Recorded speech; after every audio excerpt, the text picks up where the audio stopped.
The start of the school year is bringing new challenges in dealing with COVID-19 for families and school officials. And routine items like childhood immunizations are suffering because of it. Fox 55's Caleb Saylor is live with more on where the community is at with childhood immunizations. Caleb. Yeah, we reported on this issue just this past June. According to SuperShots, childhood immunizations were down nearly 75%. And while that number has increased as we've started the school year, that number hasn't increased significantly enough as we are heading into the school year. The 2020 school year has brought new challenges due to COVID-19. Wearing masks, digital learning, and getting your child immunized. SuperShot Director Connie Heflin says she understands why some families have put immunizations on the back burner.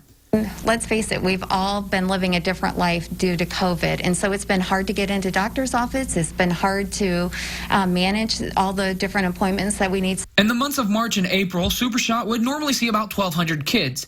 That number dropped to around 300 because families were afraid of COVID-19. Clinic Director April Mord says those numbers have improved, but not enough. Recently, we've seen an uptake for numbers in the clinic immunizations. However, we know overall we're still down anywhere from 40 to 80% for kids that need shots for school. In August, they estimated they only saw 600 kids for immunizations, about 50% of what they normally do. And now they're taking the clinic to students. SuperShot is going around to different school districts providing required immunizations to children who don't have it. Last week at Garrett Kaiser Butler, they gave 60 students their immunizations. Heflin says they're doing this to help keep everyone safe. Going to the schools, providing those immunizations on site is really meant to be a convenience for families and to keep the students healthy, the school healthy, and our whole community healthy.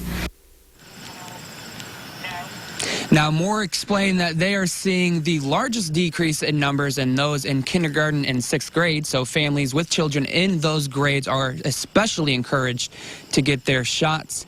And it's also a good idea that even if your kid is doing digital learning for the year, to keep up with their shots as well. Reporting live in Fort Wayne, Caleb Saylor, Fox 55 News.